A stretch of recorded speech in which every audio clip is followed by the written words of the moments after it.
ጤና ይስጥልን ከአስራት ብሮድካስቲንግ ሰርቪስ የዕለቱን ዜና ይዘን ቀርበናል። ዋና ዋናዎቹን በማስቀደም እንጀምራለን። እስከ መጨረሻው ድረስ አብራችሁን እንድትቆዩ በቅድሚያ ጋበዝን።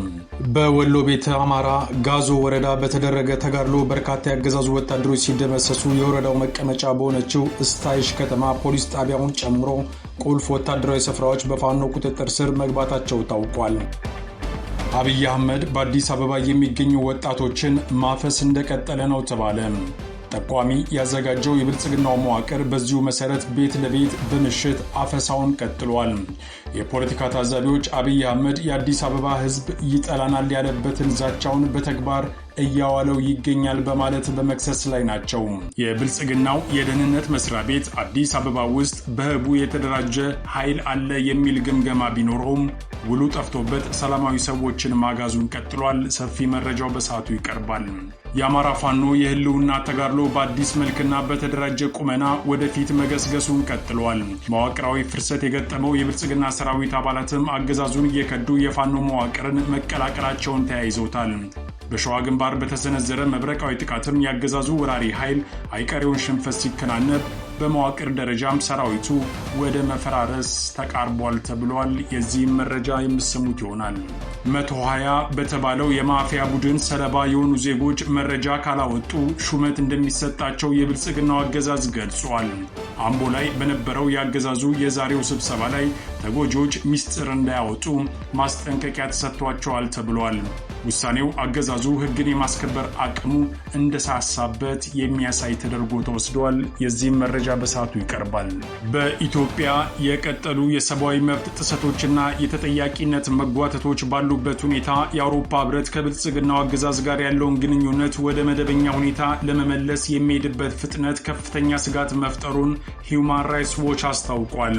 ተሟጋች ድርጅቱ የህብረቱን አካሄድ ተገቢ ያልሆነ ሲል የፈረጀው ሲሆን የዲፕሎማሲው መስመር ከፍትህ አሰጣጡ ቀድሞ እየተጓዘ ነው በሚል ተችቷል። አሁን በቀጥታ ወደ ዝርዝሩ አልፈናል።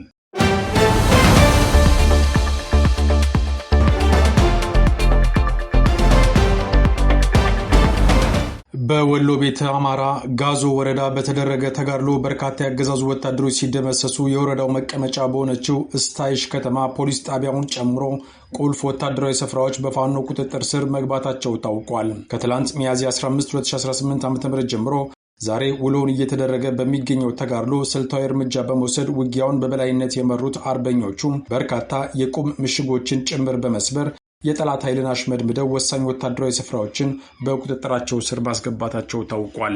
ውጊያውን ተከትሎ እስታይሽ ከተማ የሚገኘው የወረዳው ጤና ጣቢያ በአገዛዙ ቁስለኛ ወታደሮች መጨናነቁ ተገልጿል። ውጊያው አሁንም በቀሩት የከተማው አካባቢዎች የቀጠለ ሲሆን አርበኞቹ አካባቢውን ሙሉ በሙሉ ነፃ ለማውጣት በከፍተኛ ወታደራዊ ስነልቦና ታጅበው ግስጋሴያቸውን መቀጠላቸው ተሰምቷል።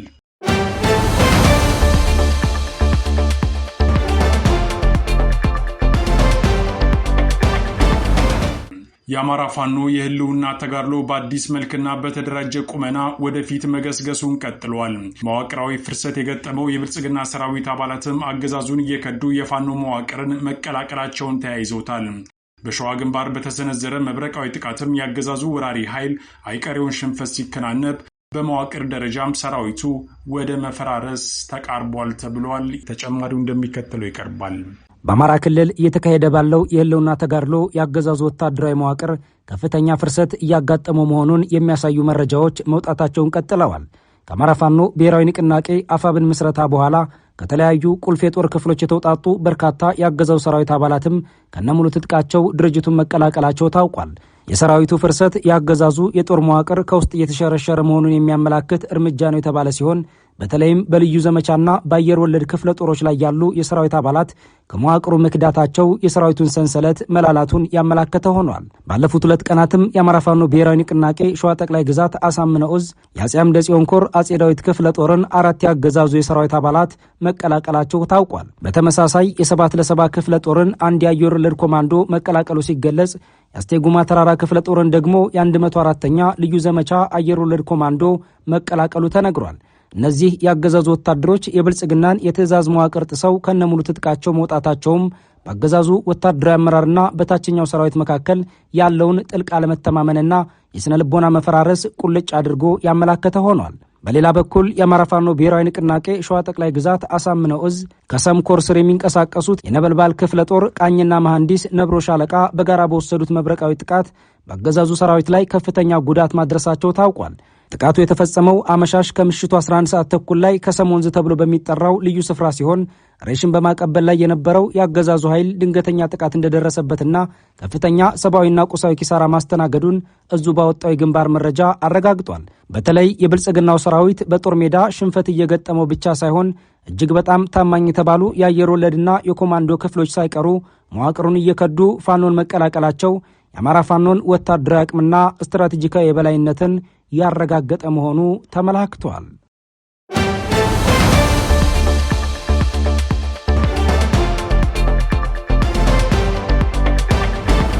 አዲስ አበባ ላይ መዝሙር ተዘመረ ኦሮምኛ እና ተረኝነት ነው የሚልም ተረት ነበር። አዲስ አበባ ላይ ከፍተኛ ኦሮሞ ጠል ኃይሎች ኦሮሞን የሚጠሉ ግን ኢትዮጵያ ውስጥ መኖር የሚያስቡ ኢትዮጵያን የሚያስቡ ሰዎች ኦሮምኛ ተዘመረ አሉ።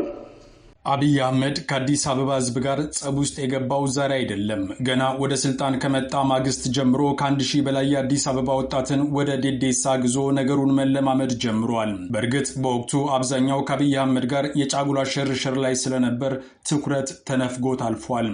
ምን መንኩሳ አመል አትረሳ እንዲሉ የብልጽግናው ቁንጮ በአዲስ አበባ ህዝብ ላይ በመጨረሻው ሰዓት በትሩን አንስቷል። በአደባባይ ያውም ፓርላማ ላይ ህዝቡ ለስልጣኑ ስጋት መሆኑን ከመግለጽ የማይመለሰው አብይ አህመድ አሁን ይለይልን ያለ ይመስላል እየተባለ ነው። ከቦታው የሚወጡ መረጃዎች ብልጽግና ፓርቲ ውስጥ ጠቋሚ የሚባል አደረጃጀት ተመስርቷል። የዚህ አደረጃጀት ስራ ደግሞ አዲስ አበባ ከተማ ውስጥ ላገዛዙ ስጋት ናቸው ብሎ የሚያስባቸውን ዜጎች አሳልፎ መስጠት ነው። በዚህ መሰረት ባለፉት 7 ቀናት በተለይ ማታ ማታ በርካታ ወጣቶች ከየቤታቸው እየታፈሱ የብልጽግና ማጎሪያን ተቀላቅለዋል። ነገሩ ጅማሮ ሆነ እንጂ በደርግ ዘመን የነበረውን የቀይ ሽብር ታሪክን ያስታውሳል የሚሉ የፖለቲካ ታዛቢዎችም በርካቶች ናቸው። ምንም በማያውቁት ጉዳይ ለሳምንት እስር ቤት የገቡ የኦርቶዶክስ እምነት ተከታዮች ቁጥርም እያሻቀበ እንደሚገኝ ይነገራል። እነዚህ እስረኞች ደግሞ አልሸባብ ናችሁ የሚል ክስ የቀረበባቸው ሲሆን ታሳሪዎቹ ፍርድ ቤት በሰጡት ምላሽ ሶማሊያን በስም እንጂ የት እንዳለች አናውቅም ብለዋል። ይህ በማንነትና በፖለቲካ አመለካከት የሚፈጸም ጅምላ እስር የብልጽግናው አገዛዝ ከፍተኛ አጣብቂኝ ውስጥ መግባቱን ያመለክታል የሚሉ ታዛቢዎች ነገሩ በዚሁ ከቀጠለ ከተማዋ በአመፅ ልትናጥ እንደምትችል ግምታቸውን አስቀምጠዋል። በተለይ በአገዛዙ አካባቢ ያሉ ታዋቂ ሰዎች የጀመሩትን በለው የሚለውን ዘመቻ ያጣጣሉት እነዚሁ ታዛቢዎች ከዚህ በኋላ ለአብይ አህመድ ማጎሪያ የሚንበረከክ ወጣት ላይኖር ይችላል የሚል ማስጠንቀቂያቸውን ሰንዝረዋል። አገዛዙ ቢያንስ ከተሞች ላይ ሕግን ማስከበር አለበት የሚሉት እነዚሁ ፖለቲካ ታዛቢዎች አብይ አህመድ ሕግ ማክበሩን ትቶ ራሱም የበለው ዘመቻ አስተባባሪ መሆኑ ጉዳዩን አሳሳቢ ያደርገዋል በማለት ከሰዋል። አብይ አህመድ ከዚህ ቀደም ከኢሃፓ ዘመን በበለጠ እንተላለቃለን ማለቱ ደግሞ ሰውየው መጨረሻው ሲቃረብ ህዝብ ሊጨርስ ይችላል የሚለውን ስጋት እንዲጨምር አድርጎታል። ከኢሃፓ በላይ እንተላለቃለን የሚለው ማስጠንቀቂያው የአፍ ወለምታ ነው እንዳይባል ሰሞኑን በየቀኑ እየወጣ የሚሰነዝረው ዛቻ ደግሞ የአገሪቱን ህዝብ ጭራሽ ሽብር ውስጥ ከቶታል። የብልጽግናው ቁንጮ ከሚሰነዝራቸው ዛቻዎች ውስጥ ደግሞ እንደ ጸጉር ቅማል እናፈርጣቸዋለን፣ ጉቶ ናችሁ፣ ትነቀላላችሁ፣ ቁራና የመሳሰሉት ናቸው። በአገሪቱ የመሪዎች ታሪክ ውስጥ ህዝብ ላይ የሚዝት አንድም መሪ ታይቶ የማይታወቅ ሲሆን አብይ አህመድም እንዳለው የከፋ ነገር ከተፈጠረ ህዝቡን ለመንቀል ከመሞከር እንደማይመለስ በመነገር ላይ ነው። ይህን ሁሉ ቀውስ ያመጣብኝ ድምፃዊ ቴዎድሮስ ካሳሁን ነው ብሎ የሚያምነው የብልጽግናው ቁንጮ ቴዎድሮስ ካሳሁንም በተመለከተ አዲስ እቅድ መዘርጋቱንም ከዛው የብልጽግና መንደር የተገኘው መረጃ አረጋግጠዋል። እንደ ብልጽግና እምነት በዚህ ሰዓት በቀጥታ አርቲስቱን ማሰር መጥፎ ሁኔታን ሊፈጥር ይችላል። በመሆኑም በቅድሚያ ለአጭር ጊዜ ድምፃዊ ቴዎድሮስ ካሳሁን ላይ የእስር እርምጃ ከተወሰደ በኋላ ህዝቡ ሲረሳው ከባድ እርምጃ እንወስድበታለን የሚል እቅድ አዘጋጅተዋል ተብሏል። ይህም ቢሆን ግን አብይ አህመድ ላይ ከተለያየ አቅጣጫ የሚሰነዘርበት ዱላ በድፍረት ውሳኔውን እንዳይፈጽም እንቅፋት እንደሆነበትም ተነግሯል። ዘፋኝ በአርት በግጥም ብዙ ነው መንገዱ ቋንቋ። እንግዲህ እኛ ሁለት ምርጫ አለን። አንደኛው ምርጫ እንደነዚህ አይነት ስራዎች ገንዘብም ጊዜም መድበን እየተከታተልን የሚታሰረውን እያሰርን የሚቀጣውን እየቀጣን ብርም እየበተን ዝም ማሰኘት አንዱ መንገድ ነው። ሁለተኛው መንገድ ደግሞ ግድ የለም ጊዜ ያጠራው ብሎ መስራት ነው። እኛ ፎከሳችን አሁን መስራቱ ላይ ነው።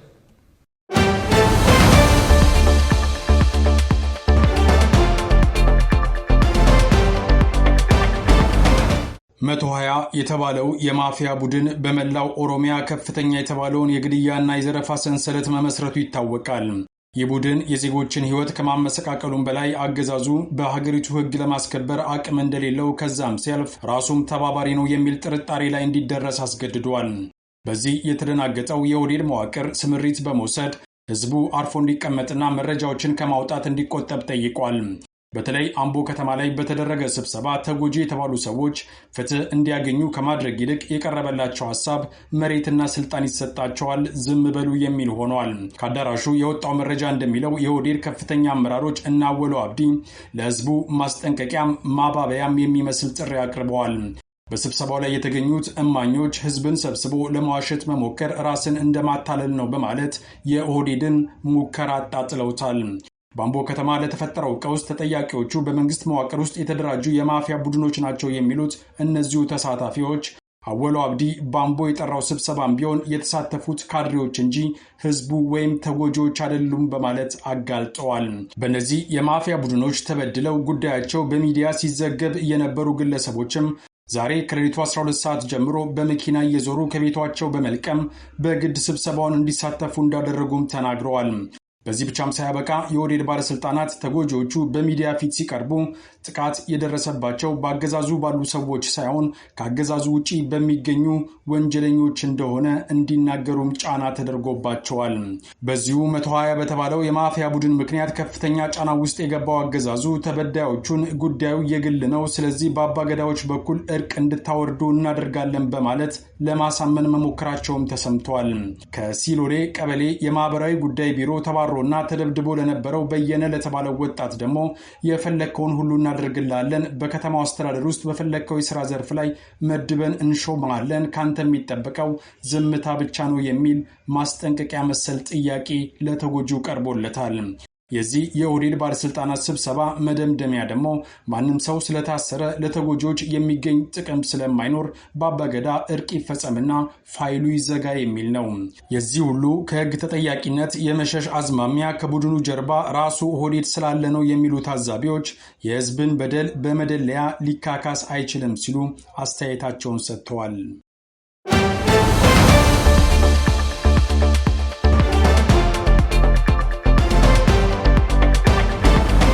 ሰሞኑን በጤናቸው ዙሪያ ሲሰራጭ በነበረው ወሬ ላይ የእስራኤል ጠቅላይ ሚኒስትር ቤንያሚን ኔታንያሁ ምላሽ ሰጥተዋል። የእስራኤል ጠቅላይ ሚኒስትር ቤንያሚን ኔታንያሁ ካንሰር ሊያመጣ የሚችል እጢ እንደተወገደላቸው ዓመታዊ የሕክምና ሪፖርታቸው ማሳየቱን ተከትሎ ጥሩ አካላዊ ጤንነት ላይ እንደሚገኙ ተናግረዋል።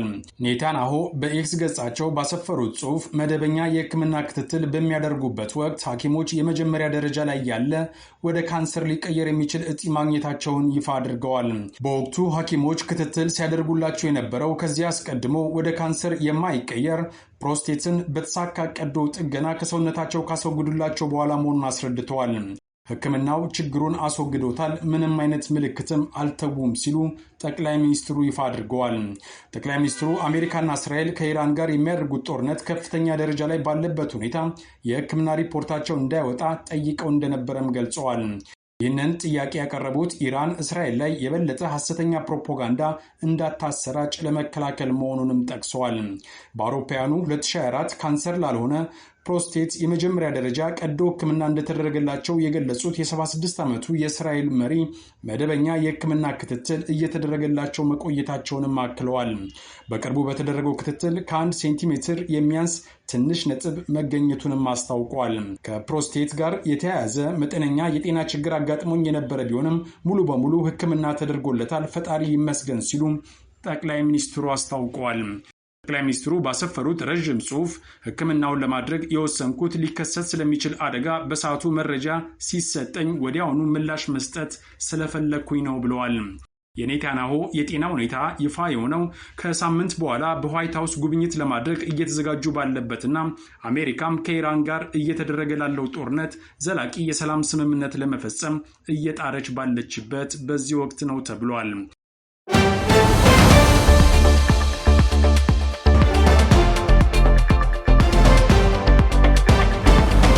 በኢትዮጵያ የቀጠሉ የሰብአዊ መብት ጥሰቶችና የተጠያቂነት መጓተቶች ባሉበት ሁኔታ የአውሮፓ ህብረት ከብልጽግናው አገዛዝ ጋር ያለውን ግንኙነት ወደ መደበኛ ሁኔታ ለመመለስ የሚሄድበት ፍጥነት ከፍተኛ ስጋት መፍጠሩን ሂዩማን ራይትስ ዎች አስታውቋል። ተሟጋች ድርጅቱ የህብረቱን አካሄድ ተገቢ ያልሆነ ሲል የፈረጀው ሲሆን የዲፕሎማሲው መስመር ከፍትህ አሰጣጡ ቀድሞ እየተጓዘ ነው በሚል ተችቷል።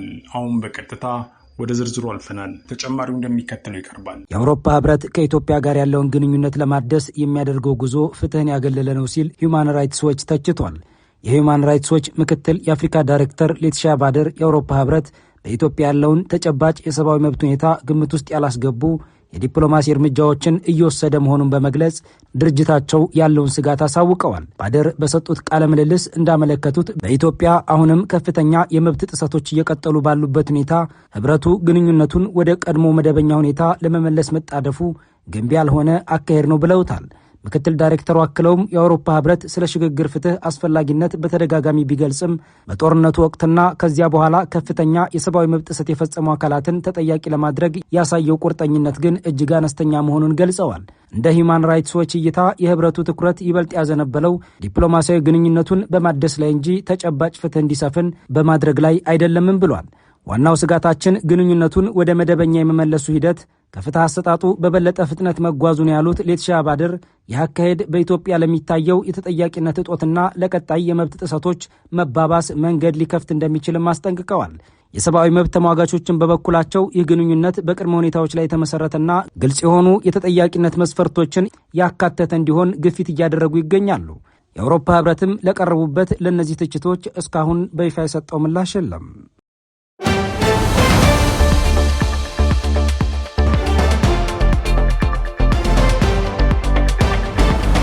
ከአስራት ብሮድካስቲንግ ሰርቪስ ለዕለቱ የነበረን ዜና ይህን ይመስላል። አብራችሁን ስለነበራችሁ ከልብ እናመሰግናለን። በያላችሁበት ሰላም